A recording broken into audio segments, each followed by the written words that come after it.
Football মাঠে গোল আর জয়ের পরিসংখ্যানে Lionel Messi নিজেকে নিয়ে গেছেন অনন্য উচ্চতায়, কিন্তু সবুজ ঘাসের বাইরেও তার এক বিশাল হৃদয় রয়েছে, যার প্রমাণ অনেক আগেই পেয়েছেন কলম্বিয়ান ফুটবলার ফাবিয়ান ভার্গাস। সম্প্রতি 2010 সালের সেই হৃদয়স্পর্শী ঘটনার স্মৃতিচারণ করে ভার্গাস জানিয়েছেন কেন মেসিকে বিশ্বজুড়ে এতটা সম্মান করা হয়। ঘটনাটি ছিল 2010 সালের। তখন স্প্যানিশ ক্লাব আলমেরিয়ার হয়ে খেলছিলেন ভার্গাস। তাদের প্রতিপক্ষ ছিল শক্তিশালী বার্সেলোনা। সেই সময় ভার্গাসের নিজের দেশ কলম্বিয়ায় ভয়াবহ বন্যায় অসংখ্য মানুষ ক্ষতিগ্রস্ত হয়েছিলেন। অসহায় মানুষদের সহায়তায় অর্থ সংগ্রহের জন্য ভার্গাসের বন্ধুরা তাকে একটি মহৎ অনুরোধ করেন, তার জার্সিটি যেন নিলামের জন্য দেওয়া হয়।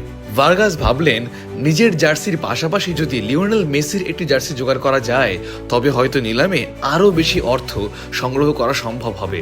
সেই উদ্দেশ্যেই ম্যাচের আগে তিনি মেসির কাছে গিয়ে পরিস্থিতি ব্যাখ্যা করেন এবং একটি জার্সি উপহার হিসেবে চান। মেসিও সানন্দে রাজি হয়েছিলেন। তবে ফুটবল মাঠের নাটকীয়তা সব সমীকরণ বদলে দেয়। সেই ম্যাচে বার্সেলোনার কাছে 8-0 গোলের বিশাল ব্যবধানে বিধ্বস্ত হয় আলমেরিয়া। লজ্জাজনক এই হারে ভার্গাস এতটাই মনমরা এবং বিমর্ষ হয়ে পড়েছিলেন যে মেসির কাছ থেকে জার্সি সংগ্রহের কথা পুরোপুরি ভুলে গিয়ে ড্রেসিং রুমে ফিরে যান তিনি। কিন্তু গল্পের আসল চমক তখনও বাকি ছিল। আলমেরিয়ার কিট ম্যানেজার হঠাৎ ভার্গাসকে এসে জানান বাইরে কেউ একজন তার জন্য অপেক্ষা করছেন। ভার্গাস অবাক হয়ে বাইরে গিয়ে দেখলেন স্বয়ং লিওনেল মেসি একটি ব্যাগ হাতে দাঁড়িয়ে আছেন। মেসি তাকে ব্যাগটি বাড়িয়ে দিয়ে মৃদু হেসে বললেন, তোমার সেই মহৎ উদ্যোগের জন্য এখানে কিছু জার্সি আছে। ভার্গাস দ্রুত ড্রেসিং রুমে ফিরে গিয়ে ব্যাগটি খুলে রীতিমতো স্তব্ধ হয়ে যান।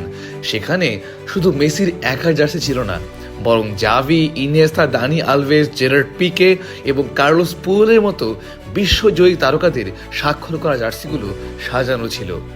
বিপক্ষ দলকে বিধ্বস্ত করার সেই উত্তেজনার মধ্যেও মেসি যে প্রতিপক্ষের এক খেলোয়াড়ের দেশের মানুষের বিপদের কথা মনে রেখেছিলেন তা ভার্গাসের কাছে আজও এক অবিশ্বাস্য স্মৃতি। মাঠের লড়াইয়ে জয় পরাজয় থাকবেই, কিন্তু মেসির এই নিঃস্বার্থ পরোপকার প্রমাণ করে যে কেন তিনি ভক্তদের কাছে কেবল একজন ফুটবলার নন, বরং একজন অনুপ্রেরণার নাম। ফাবিয়ান ভার্গাস আজও সেই দিনের কথা মনে করে আবেগ আপ্লুত হন এবং মেসির এই গোট সুলভ আচরণের প্রশংসা করেন।